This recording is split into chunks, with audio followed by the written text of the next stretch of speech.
Mercedes has heavily revised its E-Class saloon and estate with some styling tweaks and more technology than ever. And here are the carwow top 10 things you need to know.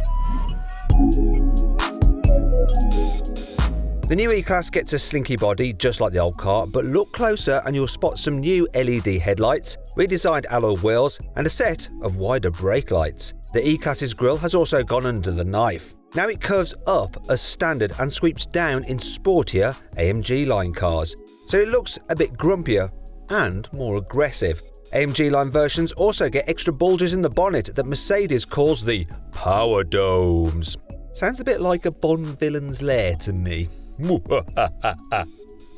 Anyway, besides that, it's all very subtle. But what do you think of the looks? Click on the pop-out banner in the top right-hand corner of the screen to vote which you like the best. The new E-Class, the BMW 5 Series, the Audi A6 or the Lexus ES.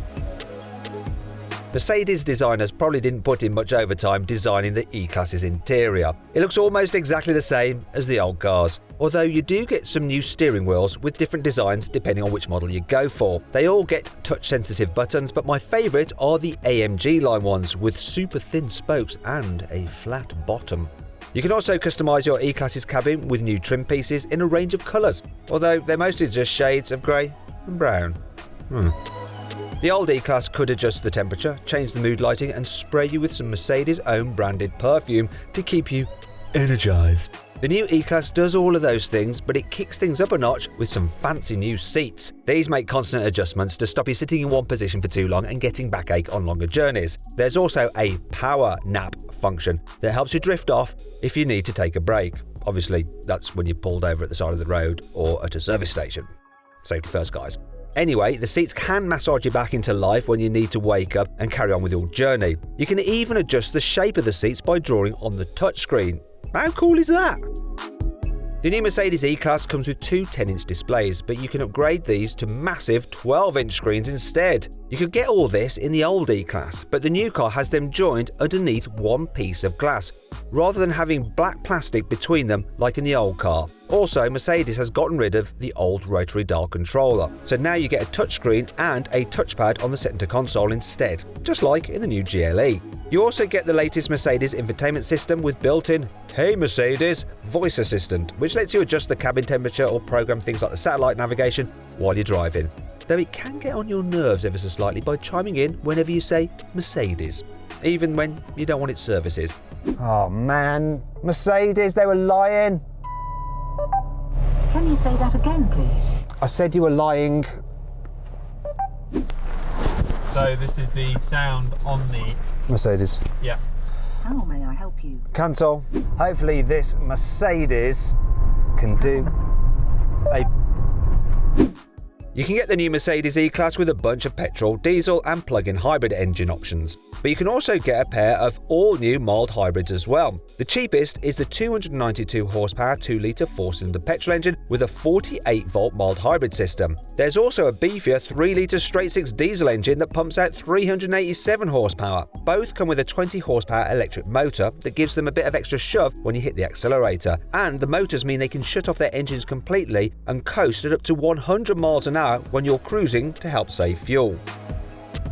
The old Mercedes E-Class was one of the most comfortable saloons to travel in, and this new one shouldn't be any different, because Mercedes hasn't messed with the car suspension at all. So the new model should glide over bumps in town and stay nice and steady at motorway speeds, and it will be even better with the optional air suspension. However, the car's cruise control system has been upgraded. It can accelerate, brake and steer for you on motorways and in stop-start traffic, and it uses satellite navigation data to automatically slow down before roundabouts, junctions and traffic jams. It's so clever it can even clear space for emergency vehicles by pulling slightly to one side in heavy traffic. It's as though the engineers have thought of everything. Speaking of which, the new E-Class comes with loads of safety kit, and some of it even gets to work before you start the car. As well as a surround view camera system, there's a clever blind spot monitoring feature that will detect pedestrians and cyclists and warn you not to open your door into them.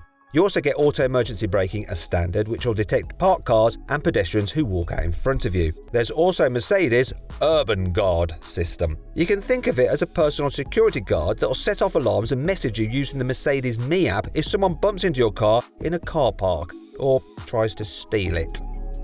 The Mercedes E-Class Estate and All-Terrain have been tweaked too. These cars get the same styling upgrades as the standard E-Class, so there are some rounder headlights, wider brake lights, new alloy wheels and different grilles. And as before, All-Terrain versions get raised suspension, black wheel arches and beefier bumpers with protective cladding. Inside, it's all business as usual, as changes are the same as the saloon.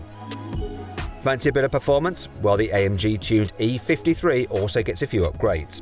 You'll spot the E63 style grille straight away, and the diffuser and spoiler are also new. It gets the same 3-litre straight-six mild hybrid engine as in the old car, so it makes the same 435 horsepower and 520 Nm of torque. If you want, you can pay extra for the AMG Dynamic Plus pack, which adds a race and drift driving mode. Drifting? In a hybrid? Have they gone mad? This upgrade also gets you some red brake calipers and a pair of fancy driving mode buttons on the steering wheel, just like in the full-fat AMG models.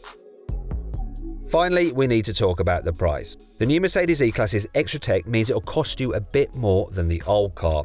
Now, Mercedes hasn't said exactly how much it'll be, but I reckon saloons will start from around £40,000. Estates will kick off from around £45,000, while all-terrains from about £65,000. And if you fancy a fast E53, then you'll need to put aside close to £70,000.